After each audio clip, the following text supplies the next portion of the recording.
Hi, ഇന്ന് day 64 ആയിരുന്നു. അപ്പോൾ ഞാനും ചിഞ്ചിലൊക്കെ ആയിട്ട് രാവിലെ ചായയൊക്കെ കുടിച്ചു. പേഴ്സണൽ ട്രെയിനിങ് കാര്യങ്ങളായിട്ട് വന്നതായിരുന്നു. അപ്പോൾ അത് കഴിഞ്ഞ് വൈകുന്നേരം കാർത്തിക് സാറിൻ്റെ മോളുടെ പിറന്നാൾ ഫംഗ്ഷൻ ആയിരുന്നു. അവിടെ എല്ലാവരും അടിപൊളി. ഞാൻ ഇച്ചിരി ലേറ്റായി പോയി. കേക്ക് മുറിപ്പും കാര്യങ്ങളൊക്കെ കഴിഞ്ഞു. അപ്പോൾ ഫുഡ് കഴിക്കുന്ന ടൈമിലാണ് ഞാൻ ചെന്നത്. പിന്നെ എന്താ പറയുക, നേരെ ഫുഡ് എടുത്ത് വിളമ്പി നേരെ കഴിപ്പും തുടങ്ങി. അപ്പോൾ എല്ലാവരും ഗുസാറ്റ് ബോക്സിംഗ് ക്ലബ്ബിലെ പിള്ളേരും കോച്ചുമാരും സീനിയേഴ്സും എല്ലാവരും ഉണ്ടായിരുന്നു. ഇത് മാത്രമേ ഒരു വെറൈറ്റിയാണ്. ഇത് ഹോക്കി പ്ലെയറാണ് സന്ധ്യ, നമ്മുടെ പെങ്ങൾ വെച്ചാണ്. ജോൺസിന് ഞങ്ങളെല്ലാവരും ഉണ്ടായിരുന്നു. സാറ് കൊച്ചിനെ എടുത്തുകൊണ്ടിരിക്കുന്നു. നമ്മളതിനോട് ഫുഡ് കഴിപ്പായിരുന്നു. പ്ലേറ്റിൽ നിന്നൊക്കെ കൈയിട്ട് കഴിപ്പ് ഒന്നും പറയണ്ട, നിറയെ ഫുഡ് കഴിച്ചു. പക്ഷേ എൻ്റെ ചലഞ്ച് ഇതുവരെ ഒന്നും തുടങ്ങിയിട്ടില്ലായിരുന്നു. അതുകൊണ്ട് പക്ഷേ ഞാൻ ഇച്ചിരി കൺട്രോൾഡ് ആയിരുന്നു. ഒരു പ്ലേറ്റൊക്കെ കഴിച്ചുള്ളൂ.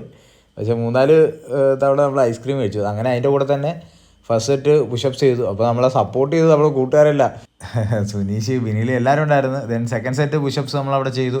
അപ്പോൾ അതാണ്ട് ഐസ്ക്രീം കഴിക്കാൻ സതീശനും അൻവർഷയും കൂടെ ഞാനും കൂടി ഞാനും ഐസ്ക്രീം കഴിച്ചു.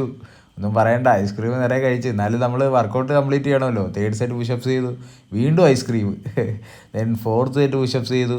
അപ്പോൾ അവിടെ ബൈക്ക് ചെയ്ത് അവർ കാണിക്കുന്നുണ്ട് shadow boxing. Anvarsha, Nithin coach എല്ലാവരും ഉണ്ടായിരുന്നു. ബോക്സിങ് സീനിയേഴ്സ്, കോച്ചുമാർ എല്ലാവരും ഉണ്ടായിരുന്നു. നമ്മുടെ സാറിൻ്റെ കൊച്ചിൻ്റെ പിറന്നാളായതുകൊണ്ട് തന്നെ എല്ലാവരും കൂടിയായിരുന്നു. ദെൻ നമ്മൾ വീട്ടിൽ വന്നതിന് ശേഷം ഫസ്റ്റ് സെറ്റും സെക്കൻഡ് സെറ്റും ദെൻ തേർഡ് സെറ്റും പുള്ളപ്സ് നമ്മളവിടെ ചെയ്തു. ദെൻ അത് കഴിഞ്ഞ് നമ്മുടെ ലാസ്റ്റ് സെറ്റ് പുഷപ്സ് ആയിരുന്നു, അത് നമ്മൾ കംപ്ലീറ്റ് ചെയ്തു. നമ്മൾ അത്യാവശ്യം വർക്കൗട്ടൊക്കെ ചെയ്ത് ടയേർഡായി. കാരണം എല്ലാം ഒറ്റയടിക്ക് ചെയ്യാൻ നോക്കിയതാണ്. ഫുഡ് കഴിച്ചതിനായിട്ട് ക്ഷീണമുണ്ട്, അതും കൂടിയാണ് മെയിൻ കാരണം.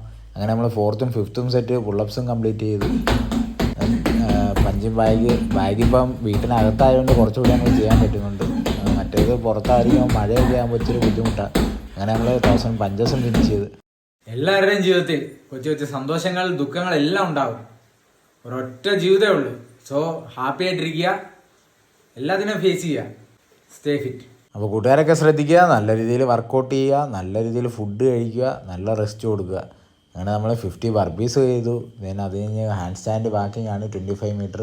അപ്പോൾ 5x5 മീറ്റർ ആണ്, എന്ന് വെച്ചാൽ വൺ സൈഡ് 5 മീറ്ററോളം ഉണ്ട്. അങ്ങനെ നമ്മൾ 5 ടൈം അങ്ങോട്ടും ഇങ്ങോട്ടും മൂവ് ചെയ്തു. ദെൻ 25 ഹാൻഡ് സ്റ്റാൻഡ് പുഷപ്സ് ആയിരുന്നു. അത് നമ്മൾ പഞ്ചും ബാഗ് സപ്പോർട്ട് എടുത്ത് കംപ്ലീറ്റ് ചെയ്തു. അപ്പോൾ അങ്ങനെ നമ്മളെ ചലഞ്ച് കംപ്ലീറ്റ് ചെയ്ത്. എല്ലാവരും സ്റ്റേ ഫിറ്റ്.